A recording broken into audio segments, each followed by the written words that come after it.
tú sabes que al final la empresa es cuestión de rentabilidad, es cuanto más mejor. Porque Estados Unidos es un país, ten en cuenta que este distribuidor nuestro tiene 17 comerciales en 17 estados. Para una empresa tiene solo 2 formas de crecer, solo 2. Una, nuevos productos, otra, nuevos mercados. Sacar la empresa adelante después de la crisis, en la crisis de la construcción. Ten en cuenta que sea una hostia tremenda. Tremenda. En 6 meses mis ventas bajaron un 90%. Nosotros éramos en ese momento 150 trabajadores, nos tuvimos que quedar en 70. Y es que fuiste al hormiguero. Como una apuesta, ¿no? Que no aguanta el cubata, ¿no? Y me vino a la cabeza una frase que mi abuelo decía siempre: en menos de 7 personas, en menos de 7 conocidos eres capaz de llegar a hablar con el Papa. Y yo dije, pues 7 conocidos, en 5 llego a Pablo Moto, seguro. Y así fue. Y en el tren de Barcelona a Granada, cuando llegué a Granada ya tenían en el hormiguero los vídeos. Sí es cierto que nosotros salimos en el hormiguero un lunes a las 10 de la noche y el martes a las 8 de la mañana me estaba sonando el teléfono, salió un pedido de 50 máquinas. Siempre que montes un negocio, rodéate de gente que sea mejor que tú, porque aprenderás de ellos y segundo, te harán más grande a ti. Si tú eres el típico directivo o el típico CEO que te rodeas de gente que está por debajo de tu nivel, tú eres el líder.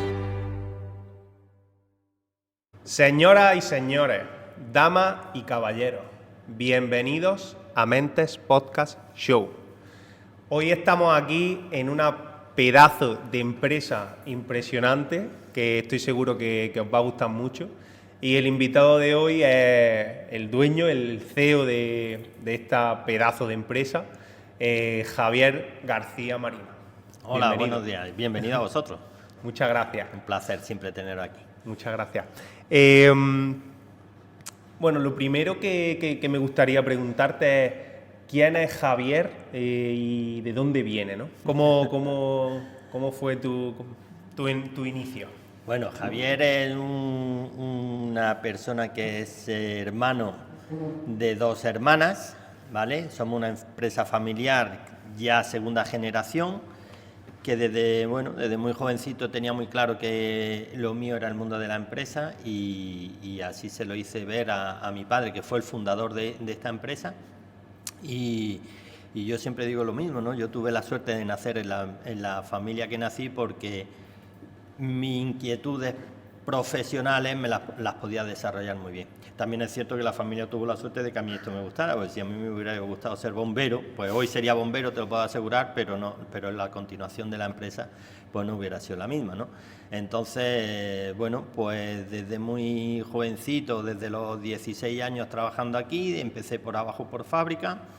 Pasé por varios puestos, tanto en soldadura, mecanizado, en los tornos, en repuestos, luego ya me subieron a oficina y ahí poquito a poco fui formándome en el mundo interno de la empresa y a partir de cuando terminé mis estudios, pues empecé en el departamento de exportación, que en ese momento, hace 25 años, no lo teníamos. Y bueno, pues yo lo monté y un poco fue mi crecimiento en el mundo de la exportación. Fue a raíz de entrar en esa parte de exportación que no estaba y fue lo que tú le aportaste, por así decirlo, nuevo a la empresa. Claro, mi padre tenía muy claro Porque antes, para que la gente sepa de qué estamos hablando, antes de seguir por ese camino, ¿a qué se dedica Sima? Cuéntale a la gente a qué se dedica Sima y Pilting. Sí, nosotros somos un grupo, el grupo de empresas, la familia tiene 3 empresas. Y la madre de todo es Sima, que nos dedicamos a la fabricación de maquinaria ligera para la construcción. Que lo puede ver aquí la gente. Lo podéis ver aquí alrededor. Y se fabrica todo aquí en las instalaciones de Albolote, de Granada. Luego tenemos una empresa que nace por las necesidades que Sima tenía cuando empezamos con el tema de la exportación, los niveles de exigencia de calidad en Europa principalmente, que es nuestro mercado natural, eran muy altos, por lo tanto necesitaba una serie de maquinaria auxiliar para poder fabricar con esa calidad. Montamos una segunda empresa, la empresa de subcontratación, que es Pilting, por las necesidades de Sima. Bien es cierto que en Andalucía no había ninguna empresa de este tipo y dijimos, bueno, pues en vez de montar algo pequeñito para abastecer a Sima, pues montamos algo y que Sima sea uno de sus clientes y el resto puede aprovechar. Aprovecha esa economía de escala, ¿no? Claro, de que si tienes una fábrica, porque para que la gente lo entienda, Sima hace maquinaria para la construcción. Y Pilting es una empresa que se dedica a la pintura de todo tipo de chapa, pintura en polvo, y luego corte por láser. Empezamos por el corte, pero ya tenemos todo el servicio, todo el tratamiento de chapa, el corte por láser, el plegado, la soldadura y la pintura. O sea, que el grupo hace sus mismas piezas que luego utiliza en su maquinaria y aprovecha, ya que tiene que montar para sus necesidades esa empresa, a venderle a otras empresas que necesitan esas piezas de chapa o esa pintura en polvo, y no solo surte a Sima, sino que aparte de hecho te puedo decir gana que dinero por cuando Piltin empezó, los primeros años, el 85% de la facturación de Piltin era para Sima. Hoy no llega al 12%, el resto están todos fuera. Sí, porque nosotros le dimos un carácter muy industrial, entonces este tipo de maquinaria en Andalucía no es tan típico y entonces toda la industria importante que hay en Andalucía, que la hay, pues somos capaces de suministrarle, ¿no? Y volviendo al tema de exportación, cuando tú entras, el mercado de Sima era principalmente nacional. ¿Cómo de grande era la empresa? En ese momento el 90% de las ventas era nacional. El otro 10% era exportación, pero en Sudamérica. ¿Por qué? Pues porque mi padre no tenía conocimiento o no estaba formado en temas de idiomas, entonces se dedicó a ir a los países donde ellos podía comunicarse, ¿no? Entonces todo lo que era Sudamérica era nuestra única vía de exportación, era pinitos. Yo digo que la exportación siempre tiene las tres fases, nosotros la hemos cumplido. Una es vender fuera, lo cual quiere decir que tú vas a una feria y viene un distribuidor de Argentina que le interesa tu producto, te hace un pedido y tú lo mandas a Argentina. Eso no es exportar, eso es vender fuera, eso es que por casualidades alguien ha llegado, te ha hecho un pedido y lo han mandado. El segundo paso, que fue cuando yo ya entré, fue crear un departamento de exportación como tal. La diferencia entre vender fuera y exportar es que ya hay un sistema y un flujo de información con tus distribuidores fuera de España, en el cual tienes tu día a día con ellos. Y luego está el tercer paso, que ahí no hemos llegado, aunque hemos hecho nuestros pinitos, que es la internacionalización, es estar fuera, o sea, montar una delegación, una delegación o incluso una fábrica fuera. Nosotros hemos hecho nuestros pinitos y hemos montado delegaciones en Italia, en Alemania, incluso en México, pero no, hoy por hoy no estamos implantados fuera. Porque ahora mismo, ¿qué porcentaje se exporta y qué porcentaje...? Claro, lo que yo te digo, cuando yo llegué aquí se vendía ese 10%, que era casi todo Sudamérica. Hoy por hoy estamos en el 75% de nuestras ventas fuera de España. El mercado nacional sigue siendo muy importante, pero ya no es el mayor. Ten en cuenta que yo me di cuenta cuando entré y analicé un poco la situación, yo dije, bueno, mi mercado no puede ser España, se me queda pequeño. Yo tengo una capacidad de fabricación tan potente por la tecnología que tenemos en fábrica que España no es capaz de abastecer, de absorber todo lo que yo tengo, la capacidad de producción que yo tengo. Por lo tanto, mi mercado tiene que ser fuera. Y mi mercado natural es Europa. Es más fácil ir a Bélgica que irme a Chile, ¿no? Mucho más fácil.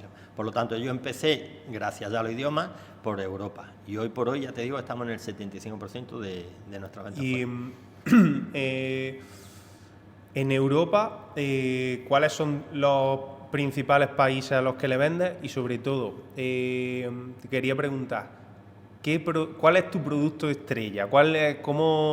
Si tienes que elegir un producto, bueno, coméntanos algunos interesantes, pero ¿cuál es el que más vendes? A ver, si hablamos de mercados, nuestros principales mercados, obviamente, y por cercanía, es Portugal, pero nosotros Portugal no lo tratamos como una exportación, sino como un país, casi como una comunidad autónoma más de España, pero te cuenta como exportación, la cifra como exportación. Y luego Centro Europa, Bélgica, Holanda, Luxemburgo, Inglaterra, Irlanda, los principales países. Y luego estamos muy, muy, muy bien implantados en los países bálticos. Estonia, Letonia, Lituania, todos estos países nos funcionan muy bien. De productos, yo siempre diferencio dos. Uno, por volumen, que me da muchas horas de trabajo. En el fondo nosotros somos fábrica, yo realmente lo que busco son horas de trabajo para poder tener la fábrica siempre activa y mantener todos los puestos de trabajo.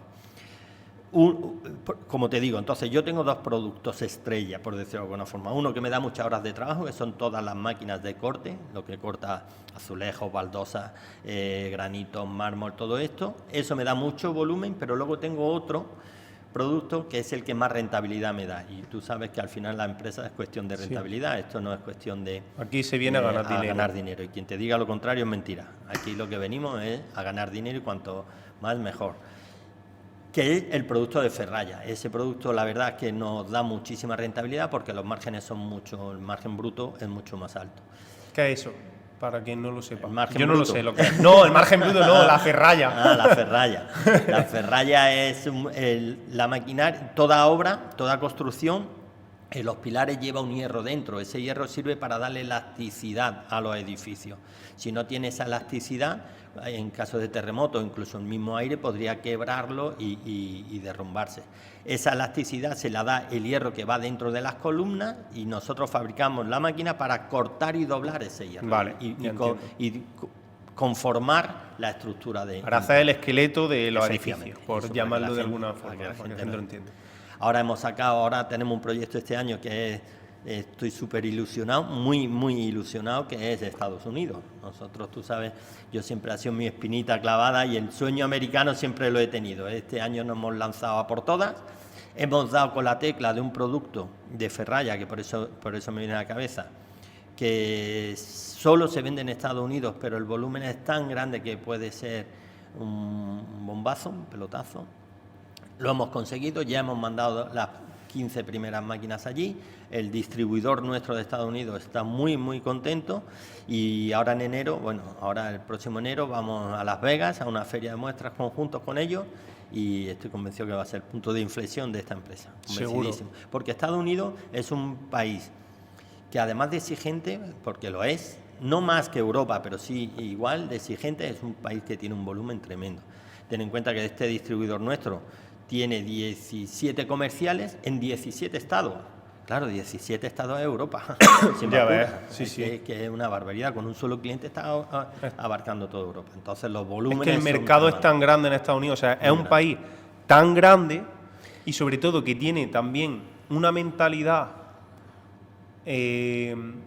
tan enfocada al crecimiento, a los negocios. El sueño americano que se vende es conseguir Estados Unidos es un país que hay que tener muchísimo cuidado. Hay que prepararse muy bien para ir a Estados Unidos. Tú no puedes ir a Estados Unidos a ver qué pasa, a ver la penny. No. Tú tienes que ir muy preparado, porque siempre digo lo mismo. Estados Unidos es un país que no da segundas oportunidades. Da muchas primeras oportunidades. O sea, el sueño americano lo puedes conseguir, pero no da segunda oportunidad. Si tú vas a Estados Unidos con un producto que de primera no funciona, por lo que sea, pues porque no está en normativa, porque no cumple con los requisitos que allí tienen de electricidad, voltaje y tal, fuera. Una vez que te pones la cruz, está fuera. Y es muy difícil volver a entrar. Ahora, si consigues entrar de primera, la puedes reventar.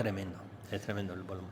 Y otra pregunta que se me ocurre que a la gente a lo mejor le puede interesar. ¿Cuál ha sido el reto más difícil ahora mismo en tu carrera desde que entraste aquí? ¿Fue esa expansión a la exportación, empezar esa parte de exportación, o qué dirías que es lo que ha sido más difícil llevar a cabo en estos años?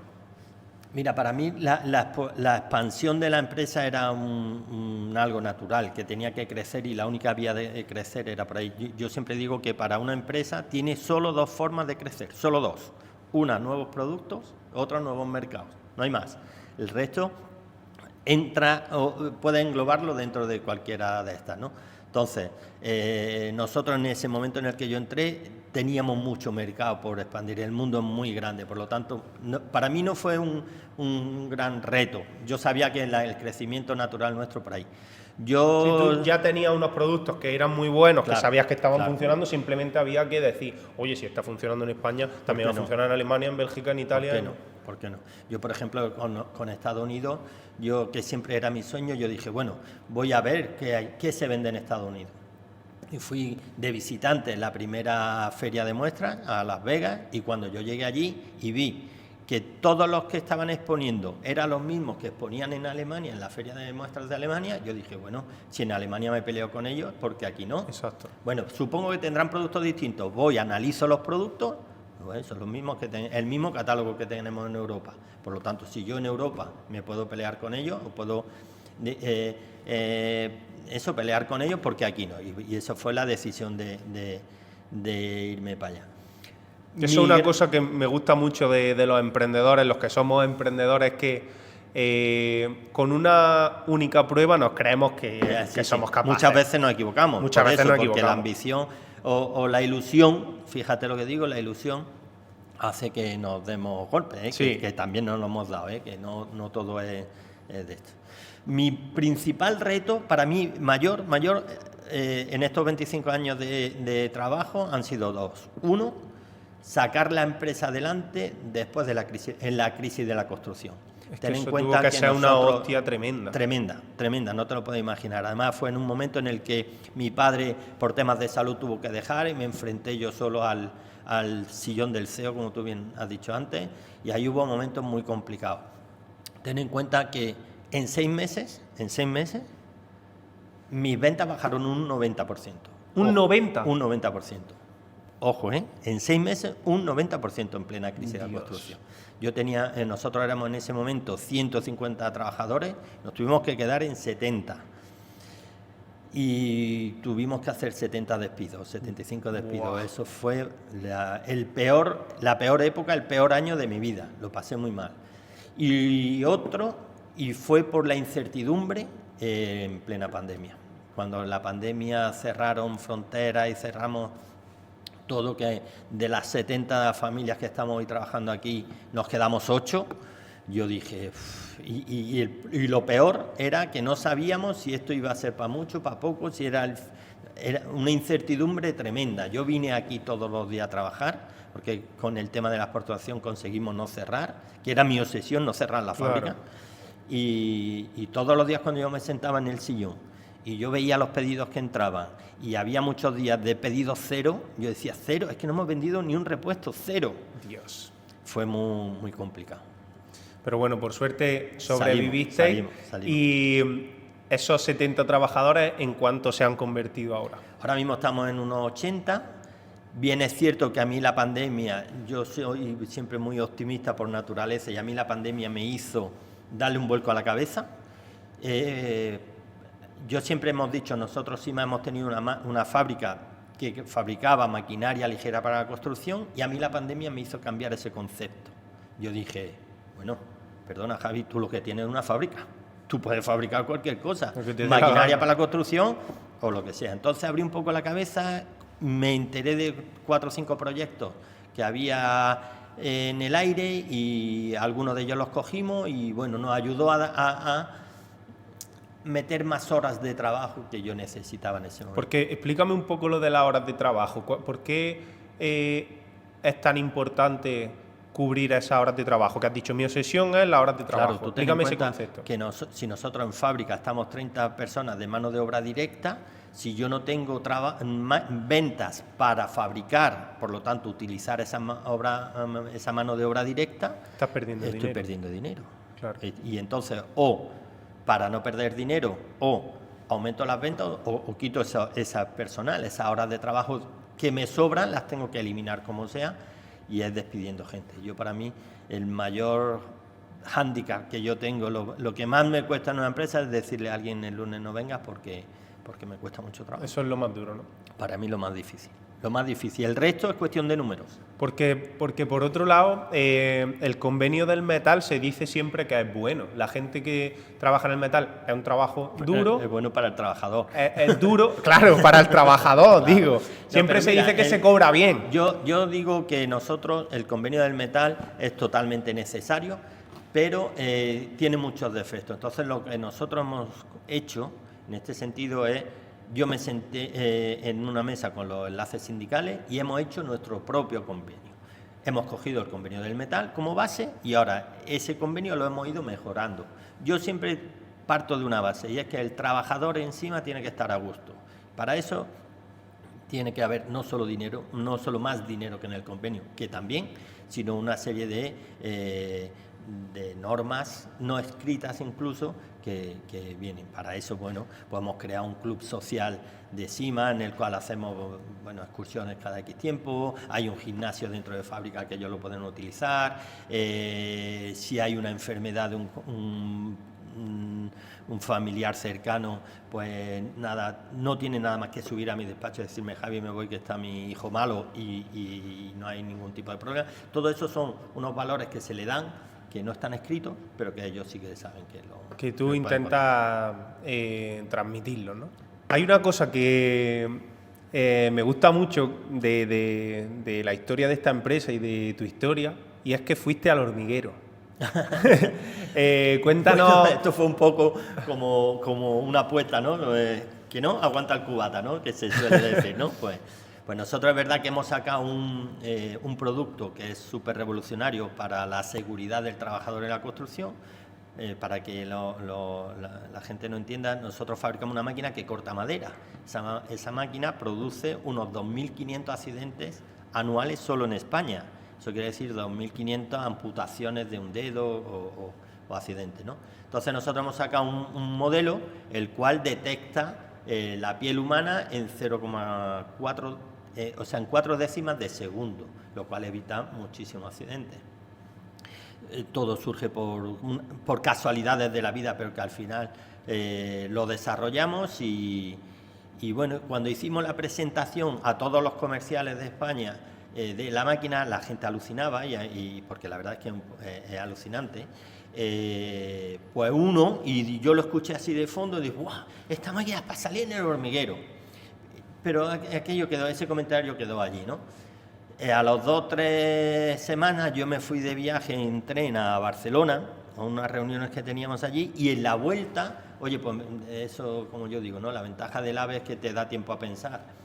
Yo dije, ostras, lo que dijo el tío aquel, ¿por qué no vamos a salir en hormiguero? Y me vino a la cabeza una frase que mi abuelo decía siempre: en menos de 7 personas, en menos de 7 conocidos, eres capaz de llegar a hablar con el Papa. Y yo dije, pues 7 conocidos, en 5 llego a Pablo Moto, seguro.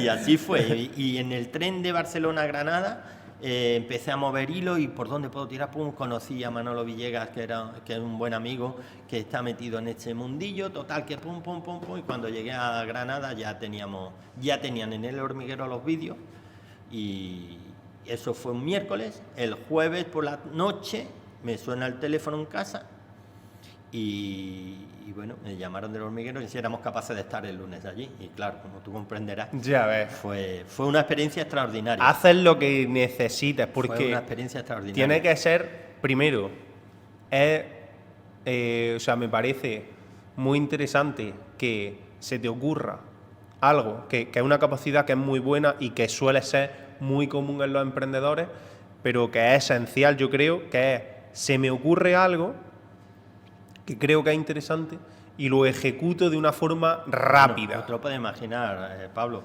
De Barcelona a Granada, de verdad, me dio tiempo a llamar a fábrica, que me hiciera los vídeos, que no sé qué, que llamar, pum, y en 4 horas que tardó el viaje, conseguí que... Ya estaban los vídeos, lo estaba viendo una persona del hormiguero y sobre todo... Marro, que es el que de la ciencia, como tú bien sabes, y es el que maneja un poco, el que decide si sí o si no.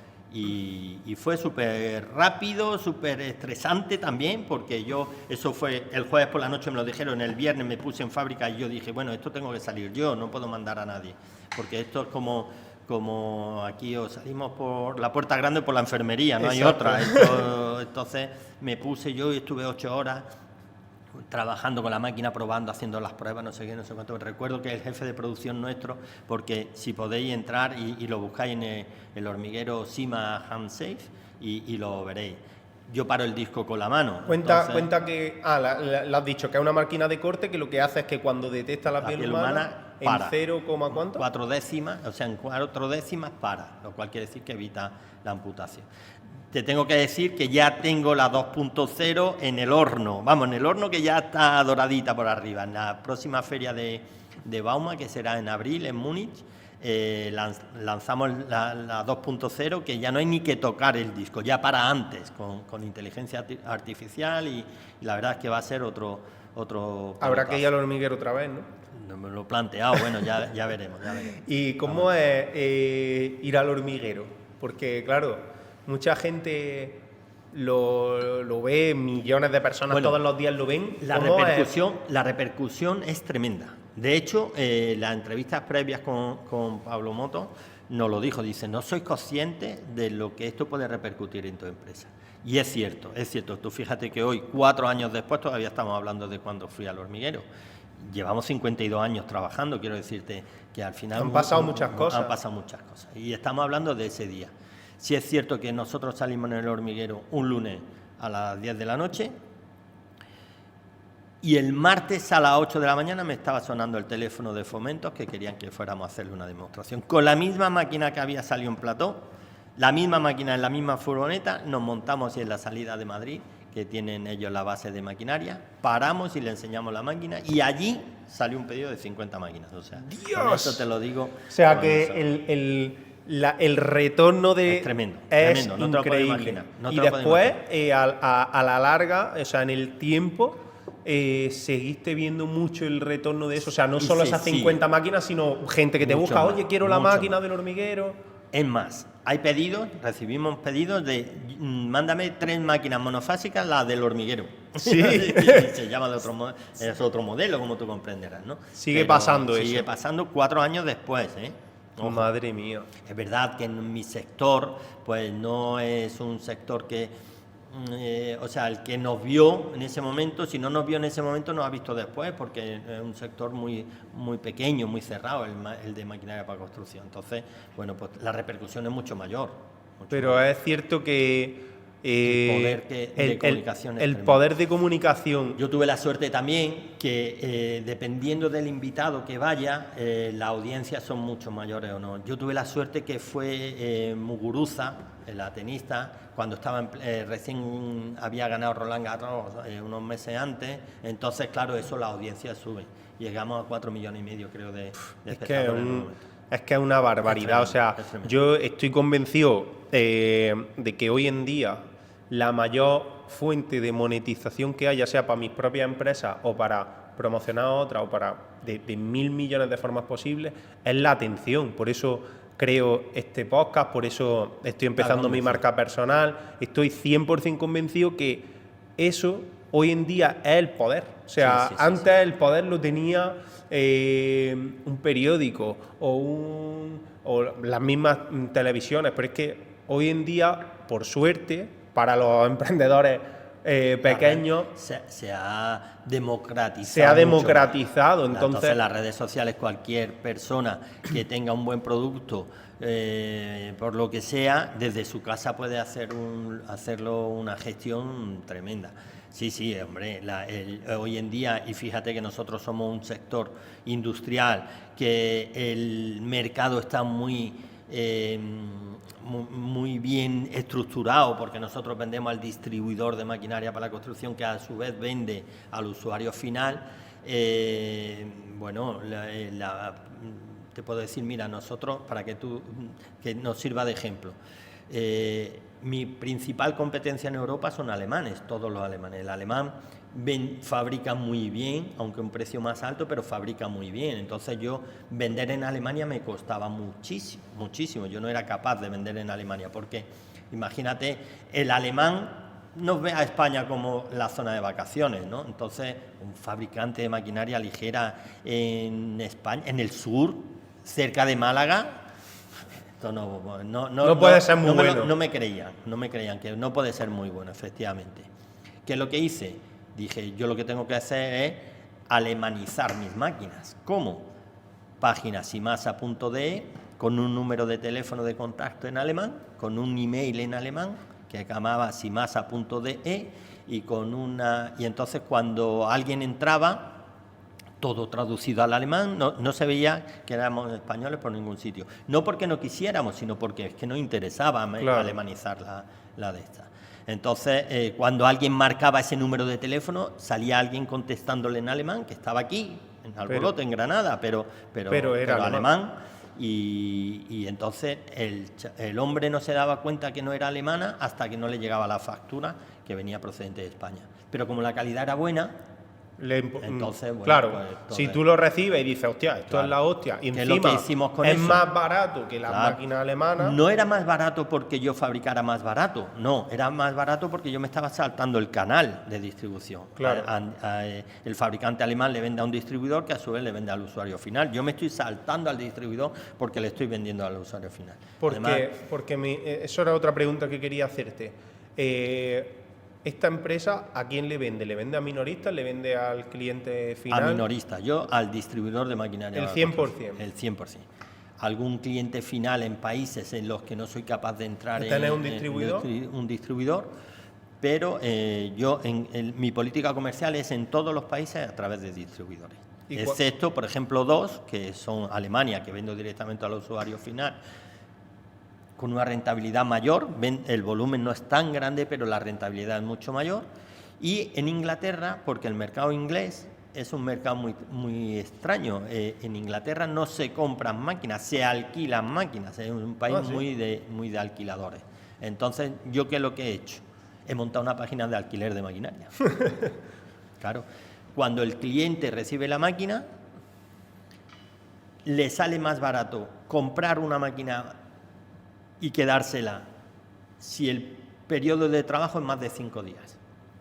Ojo, entonces a un cliente inglés dice, no, es que yo voy a usar la máquina 10 días, pues prefiero comprarla. Al final me va a salir más barato comprarse la cima que alquilarla en el alquilador normal. Claro, al final le das los dos servicios, pero con la intención de venderle. Claro. Porque claro. tú le dices, oye, sí, ¿quieres alquilarla? Perfecto, yo te la alquilo. Toma, aquí la tienes. Pero al lado te pongo la opción de compra y si tú comparas y eres un poco espabilado, claro. indirectamente dices, loco, cómprala. Es más, yo hay operaciones que hacemos solo de alquiler, pero al cuarto día le dices, si me pagas la diferencia, te quedas con ella. Y la diferencia es 3 días de alquiler. Claro, entonces el tío lo hace dudar. Exacto. Algunos no la han devuelto. Tenemos un acuerdo con un almacén allí que se queda y... Y si luego te entra otro alquiler ahí, pues se manda desde allí. Te iba a preguntar también sobre algunos productos interesantes que hayas fabricado aquí, además de los productos de Sima y de Pilting, ¿no?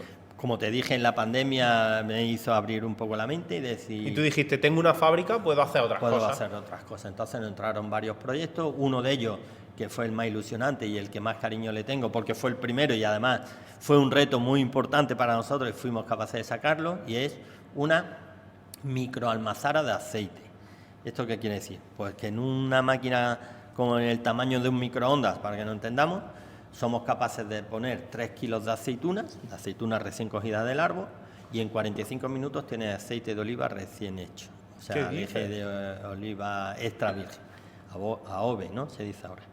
Y bueno, eso está siendo una revolución, imagínate, para laboratorios, para el propio caprichoso que tiene un olivo en su casa y que quiere hacer su propio aceite y llega y es como una especie de Thermomix, un pelín más grande, pero hostia, se hace su guapo. aceite en Te puedes hacer minutos. Tu aceite en tu casa, en tu si casa, quieres. En tu casa. Dios, qué pasada. Un poco el concepto fue coger eso está muy por desarrollar todavía, lo que pasa es que no encuentro la forma técnica de hacerlo, pero mi ilusión sería hacer de esto la Nespresso, o sea, que tú pidas la aceituna, que yo te la mande y que tú te hagas con tu... Es muy difícil, pero bueno... Ese es el sueño, ¿no? Que tú hagas una Nespresso de aceite. De aceite de oliva, recién hecho. ¿Y esto lo haces para una empresa que te lo pide? Esto en un principio, el proyecto me gustó tanto que la gente que vino con el prototipo aquel que ni funcionaba, entre los 3 socios montamos una propia empresa, yo soy parte de esa empresa. Vale. Se llama Ellos te lo presentan y a ti te gusta tanto que dices, oye, te lo hago, pero participo. Y se constituye Olifactory, que... Eso sí se vende a cliente final directamente. Sí, eso. Si tú entras en... La empresa que constituimos es Olifactory, pero la marca comercial es Olimaker. Vale. Si tú entras en Olimaker, puedes ver cómo funciona y puedes comprar. Os dejaré el enlace en la descripción. Luego entró otro proyecto que venía de la mano de Sergio Ramos, que también era muy atractivo, que es la empresa Bate for Run. Y Sergio Ramos tiene creo que el 50% de esa empresa, y es una máquina de entrenamiento personal solo para deportistas de élite, ¿no? Entonces, claro, teníamos el sponsor principal, que era Sergio Ramos, imagínate. Claro. Sergio Ramos en las redes sociales, pues cada X tiempo pone que está entrenando con la máquina, y es curioso, cuando Sergio Ramos saca un vídeo en su casa entrenando con esta máquina, pues las ventas y sobre todo las peticiones de oferta vienen del mundo entero, es curiosísimo, ¿no? A raíz de esto, pues se han mandado... Para que veamos lo que tiene una marca personal potente. El poder de increíble. SR4, ¿no? De hecho, Battle for Run es con un 4, porque es Sergio. Bueno, pues máquina, muchos futbolistas la tienen, directamente la hemos mandado a su casa. ¿Qué hace esta máquina? Es difícil de explicar, pero es una máquina que tiene te la atas a la cintura, ¿vale? Y con una cuerda, 25 metros de distancia, y entonces puedes hacer un sprint, te controla velocidad, resistencia, repeticiones, puedes utilizarla para brazos, puedes utilizarla para piernas, los porteros lo utilizan para lanzarse de un sitio a otro, en fin, tiene muchísima utilidad. Muchísimas funcionalidades. Muchísimas. Y también está funcionando y funcionando bastante bien. Luego ahora pues me han entrado varios proyectos. Hay algunos que digo que no. Cuéntame, que me gustan mucho estos. Hace poco entró uno para la aspiración del polvo en una reforma de una casa, pero bueno, ya existía. Entonces, el problema de esto es que la gente que lo inventa, todo el mundo nos creemos que hemos inventado la Coca-Cola y luego la verdad es otra, ¿no? Ahora tenemos un proyecto que está ya prácticamente terminado, que es para el reparto de comida a domicilio, una especie con baterías, que no necesita electricidad, sino con baterías, un horno dentro de la moto, montado en la moto, ¿vale? Entonces, es como el cajón que llevan las cajón pizzerías, que llevan ellos, pero con un horno, mantiene la temperatura dentro a 80 grados. Dios, ¿Cuál es la gran ventaja de esto? Pues que si tú tienes una pizzería, por ejemplo, y tienes que hacer 3 repartos en la zona, al último le llega la pizza fría, no puede ser. Entonces, ¿qué es lo que tienen que hacer? El repartidor desde el centro al domicilio vuelve al otro domicilio, vuelve y al otro domicilio, ¿no? De esta forma puede hacer el reparto de una vez los 3, porque la lleva a 80 grados. ¿Qué ventaja tiene esto? Pues que el coste de transporte lo estamos optimizando a una tercera parte. Y además lo estamos enfocando siempre, y tenemos cuando hablamos de reparto hablamos de las pizzas, pero no solo hablamos de pizzas. Con esto, al tenerlo caliente, ya puede llevar comida. Claro. Yo siempre digo que en esta Andalucía hay un producto que no se puede vender a domicilio, que es el pescado frito, ¿no? El pescadito frito, porque se deteriora, pierde calidad por el camino, pero si tú lo mantienes a 80 grados... Lo puedes llevar perfectamente. O sea que dentro de poco vas a estar en Globo y vas a pedirte una ración de cazón frito, ¿no? Para tu casa. de boquerón. Bueno, la verdad es que eso... Me gusta mucho este proyecto porque le veo una gran utilidad y el mercado es tremendo, porque la comida a domicilio cada día está más... ¿Esto también es una empresa o participas también? No, ahí no. Hay una empresa que te lo encarga. Aquí lo único que hemos firmado es un contrato, primero, de que yo no puedo fabricarle esto, solo lo puedo fabricar para ellos, pero ellos solo me lo pueden pedir a mí. Vale, en el fondo. Bueno, está interesante. ¿Y alguno más? ¿Algún producto más otro así chulo así que tengamos entre manos? Bueno, tengo ahora un proyecto con una empresa de aquí de Granada para hacerle bueno, pero esto está más enfocado a la fabricación suya interna, una empresa que bien conoces, que es Caña Nature, y estamos ahí haciéndole unos adaptadores. Que también va a salir en el canal, por cierto. Creo que también. Y le estamos haciendo para facilitar mucho su fabricación a la hora de su línea de fabricación.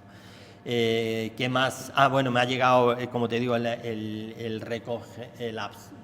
Es una máquina que la pones dentro de una habitación cerrada que haya una obra, y el polvo que se genera te lo absorbe y tal. Me acuerdo que me contaste uno que era como para hacer zumo de naranja, ¿puede ser? Bueno, zume, sí. Lo que pasa es que ahí nosotros, en la empresa es Zumex, lo veréis en casi todas las cafeterías, la máquina que tú metes la naranja por encima, eso es. Tú metes la naranja por arriba y te la exprime directamente.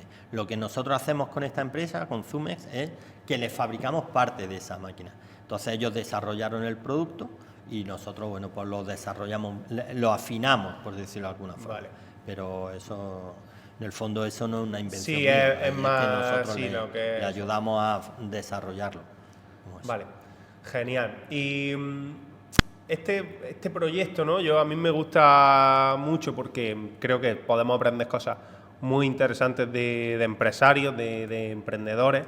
Y un poco la idea, ¿no? Es que la gente pueda aprender y pueda aplicarlo en su vida, ¿no? Entonces, después de toda tu trayectoria y de todos estos retos y todas estas cosas que son muy interesantes, si tuvieras que darle un consejo a un emprendedor que nos está viendo ahora mismo,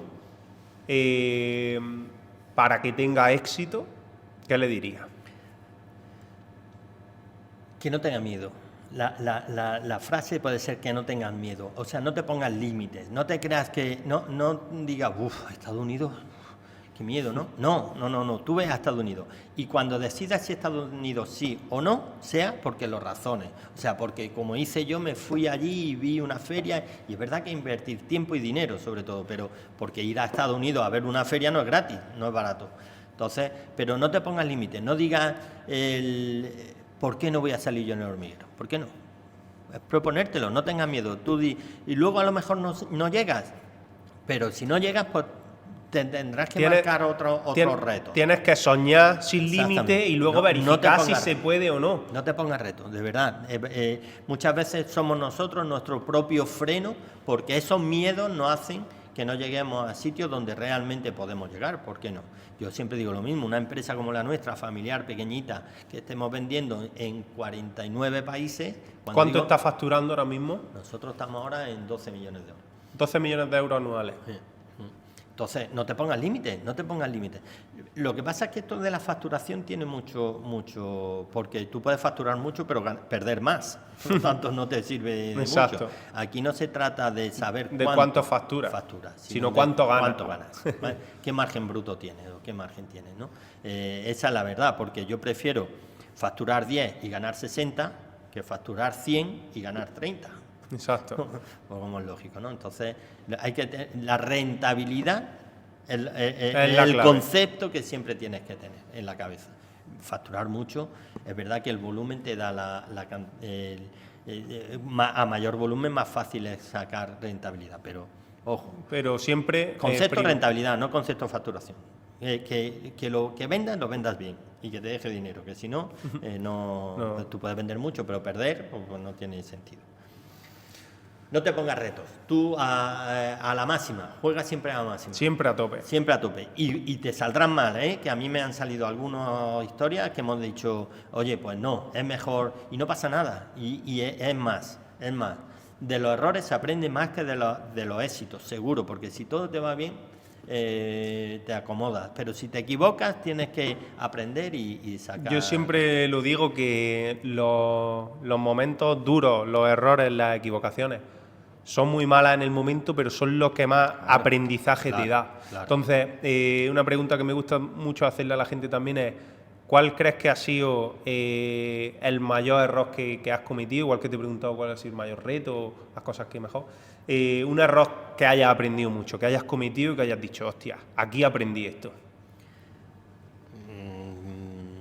Por ejemplo, nosotros montamos una delegación en Italia y yo tenía una comercial en España que era muy buena, o sea, en España, en Europa, que era muy buena, era buenísima, y cuando montamos la delegación de Italia dije, bueno, esta chica que es muy buena comercial, la pongo de gerente allí.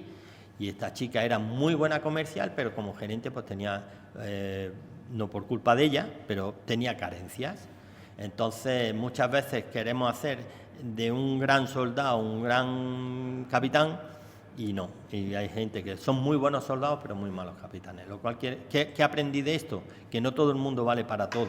Tienes que saber... Muy bien qué persona pone en cada sitio. Y luego también me enseñó a que si tienes que ser súper inteligente en esto. Y siempre que montes un negocio, rodéate de gente. Esto me lo dijo a mí el señor Consentino en sus instalaciones de Almería. Rodéate de gente que sea mejor que tú. ¿Por qué? Porque aprenderás de ellos y segundo, te harán más grande a ti. Si tú eres el típico directivo o el típico CEO que te rodeas de gente que está por debajo de tu nivel, tú eres el límite, porque tú eres el máximo. Si tú te rodeas de alguien, gente que es superior a ti y que tiene más conocimiento y que es mejor que tú, el límite lo ponen ellos, por lo tanto siempre vas a tener... Tú vas a llevar la batuta, pero ellos van a ser capaces de potenciarte muchísimo más que no tú, si no estás limitándolo a ellos. Y eso no es fácil, ¿eh? Es difícil. Ese gesto de humildad no es fácil hacerlo. No todo el mundo en su negocio quiere que haya alguien que sepa más que él. Que todo es respetable, todo Totalmente. es respetable. Pero entonces, yo la verdad que eso es una cosa que a mí me cuesta mucho, ¿no? Porque yo soy un emprendedor de empresas pequeñas, siempre hago negocios online y hago cosas que yo mismo prácticamente puedo gestionar solo o con muy pocas personas, y ahora que tengo un proyecto que es una auténtica pasada, que es el primer software de España para captar propiedades para la agencia inmobiliaria, que quiero hacer algo mucho más grande, ¿no? Me he dado cuenta que no es solo que sea importante, sino que es esencial que haya personas que sean mejores que tú en ciertas cosas. Por ejemplo, yo tengo una persona que es Luis, que es 1000 veces mejor que yo desarrollando el software. De ese te tiene que rodear, porque Exacto. si al final lo desarrollas tú o te busca alguien que sea por debajo, el límite lo estás poniendo tú. Exacto. Por lo tanto, si no tienes a ese Luis que te sobrepasa el límite, ya lo has puesto en Luis, pero Exacto. es mucho mayor que el tuyo. Exacto, entonces yo ahí digo, de hecho te das cuenta que lo que yo tenía pensado hacer realmente se puede hacer, puede ser mucho mejor. Ya no solo a la hora de ejecutarlo, sino que en la cabeza, lo que tú, como tú no sabes tanto, no te das cuenta que se puede hacer esto y él te lo descubre, ¿no? Luego estoy con otra persona que va a llevar todo el tema de la publicidad en redes sociales. Yo sé hacerlo, igual que sé lo otro, Claro. pero él es mucho mejor que yo. Y si yo tengo que estar creando contenido, tengo que estar haciendo las presentaciones... Tú haz lo que sabes hacer. Exacto. Tú en qué eres bueno, yo soy, en crear exacto, contenido, en eso. exacto. Yo Eso soy para ti. bueno siendo la imagen de Ya eso está. y vendiendo Ya eso está. y explicándote Actúa eso. por qué va a ser impresionante los resultados que vas a tener y cómo lo vas a poder aplicar y enseñarte que eso realmente Mira, es lo que tu yo empresa siempre digo necesita. lo mismo. A mí la gente me dice, coño, es que tú tienes un carácter muy comercial, que te gusta... Y es verdad que a mí me gusta el trato con la gente, me gusta vender un producto mío, porque los conozco muy bien. A mí, yo estoy cómodo en ese ambiente. Pero cuando yo me voy a la calle con comerciales míos, que los veo cómo actúan, digo, pues si es que yo no tengo ni idea, si es que el artista de verdad de la venta yo lo puedo apoyar, le puedo... si voy yo con él, evidentemente la entrada en los clientes es más fácil. Pero el que sabe vender de verdad es este, que se ha inventado aquí una historia para que el tío entienda que lo que tiene que comprar es lo nuestro. Exacto. Este de verdad es el que sabe. Exacto. Mira, yo pongo siempre el mismo ejemplo. En la pandemia, cuando llegó la pandemia, yo dije, yo no puedo estar parado, yo tengo que estar ocupado porque si no se me va la cabeza. Y entonces dije, le voy a dar una vuelta a la fábrica. Nosotros teníamos la planta de fabricación de una estructura, de una forma, porque fuimos creciendo y poniendo parches, que dije, ahora es el momento de reestructurar y poner la fábrica como yo quiero que esté. Y me puse y en un papel, lo diseñé como yo creía que lo iba a hacer. Hasta el extremo que llamo al de producción, jefe de producción, le digo, Antonio, vente para acá, siéntate conmigo. Mira, estoy pensando en esto. El hombre de primera dijo, Dijo, madre mía. madre mía la que está liando esta aquí, ¿no? Vale. Pero cuando cogió aquello dijo, ojo, espérate. Y empezó a rematar o a reestructurar lo que yo le había dado, lo hizo 100 veces mejor que yo. 100 veces mejor que yo. Porque lo que yo había pensado poner aquí, le dijo que aquí, porque pum.